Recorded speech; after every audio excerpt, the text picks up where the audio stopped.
नमस्कार दोस्तों, स्वागत है हमारे यूट्यूब चैनल में। जो आप रीट की भर्ती का इंतज़ार जिन स्टूडेंटों को 4 साल से था, वो आज ख़त्म हो गया है। आज से आवेदन, जो रीट के आवेदन हैं, फाइनल जो मेरिट लिस्ट है, उसके लिए आज से आवेदन भरे जा रहे हैं। अब देखिए, मैं आपको बता रहा हूँ कि बहुत से ऐसे स्टूडेंट हैं जो अदर स्टेट के हैं, उनके दिमाग में ये आ रहा है भी हम भी फॉर्म भर सकते हैं क्या, हमारा सीटेट पास है। तो ऐसा कुछ नहीं है। इस भर्ती में सिर्फ वो ही स्टूडेंट फॉर्म भर सकते हैं जिन्होंने जो पीछे रीट हुआ है, यानी जो लास्ट रीट हुआ है, रीट 2018 ये मान लो या 2019 मान लो, उस रीट के सिवा इसमें कोई फॉर्म नहीं भर सकते। क्यों नहीं भर सकते? क्योंकि राजस्थान में एक ऐसा ये अपना खुद का नियम बनाया हुआ, कोई भी भर्ती होगी तो उसके लिए अनिवार्य रूप से राजस्थान का जो टीचर एलिजिबिलिटी टेस्ट होता है यानी रीट होता है, वो पास करना अनिवार्य है, यानी ज़रूरी है। उसी के आधार पे फॉर्म भर सकते हैं। उसके बाद रही बात कौन फॉर्म भर सकता है, तो देखिए, फॉर्म भरने की बात कहें तो जो जिन्होंने 90 से ऊपर नंबर लिए हैं वो फॉर्म भर सकते हैं।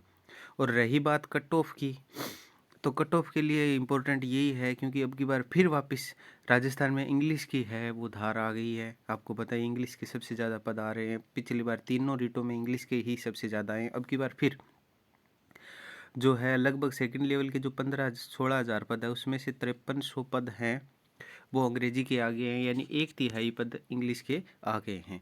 तो अब की बार फिर इंग्लिश वालों की बल्ले बल्ले होने वाली है। और इंग्लिश वालों ने एक और बात भी कही है कि जो एडिशनल से इंग्लिश किया है उनको उन्होंने बाहर कर दिया है।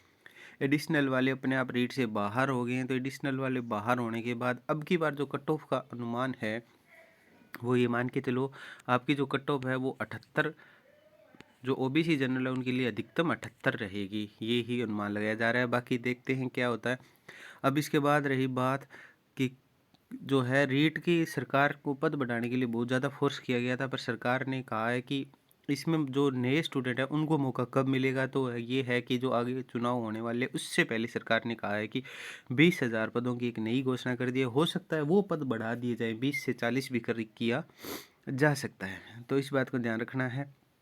और जो लेवल 1 में है अब की बार 15,500 पद है। और जो इनमें जो आवेदन की प्रक्रिया में आपको पता ही है, 90% नंबर है वो आपके रीट के जुड़ेंगे सेकंड लेवल के लिए, और 10% आपके जो ग्रेजुएशन है। फर्स्ट लेवल में ऐसा कोई भी प्रावधान नहीं है। तो अदर स्टेट वाले ये ध्यान दे लें कि इस रीट में आप, अगर आपने पीछे रीट क्वालिफाई नहीं किया है तो आप फॉर्म में नहीं भर सकते हैं। अब रही कुछ स्पेशल कैटेगरी है, उनको कितने नंबर चाहिए। स्पेशल कैटेगरी जैसे विडो होगी, एक सर्विसमैन होगी, और जो तलाकशुदा है उनके लिए उनको सिर्फ 50% यानी 75 नंबर अगर उनके आ रहे हैं तो वो अप्लाई कर सकते हैं। तो ये भी ध्यान रखना है। और सबसे ज़्यादा हाई लेवल की बात करें तो अब की बार बोल रहे थे हाई लेवल की बात है, तो कट ऑफ है वो साइंस मैथ की जाएगी, क्योंकि सबसे ज़्यादा है साइंस मैथ के स्टूडेंट हैं, उनके नंबर आ रहे हैं। तो उम्मीद करता हूँ हमारे द्वारा दी गई जानकारी है वो आपको पसंद आई होगी। किसी भी प्रकार का आपका कोई क्वेश्चन है तो कमेंट बॉक्स में लिख दीजिए, हम आपके हर क्वेश्चन का जवाब देंगे। Thanks for watching.